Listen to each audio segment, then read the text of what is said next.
President BBM, I am a Filipino. I am your constituent. Ayan, ang sabi. Sino pa magpapalawang question? Sen,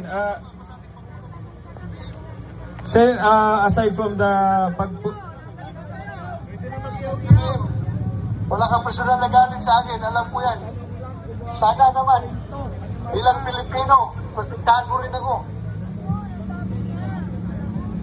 Sen, anong klaseng pagpaprotekta po ba ang gusto niyong makuha from the President, sir? Yung sundin lang yung proseso, yung legal na proseso. Sinasabi na dapat kung maglabas ng warrant ng ICC, ito ay dadaan sa proseso sa ating mga local courts para bigyan ako ng tsansa na depensahan ang sarili ko before a Filipino court. So, dapat yun ang gagawin nila. Nag-advise ni Pangulong BBM yung kanyang mga law enforcement agencies na sundin naman yung sinabi ng Supreme Court. Kasi kung hindi natin susundin yun, wala na. We are no longer governed by laws. Pag gano'n.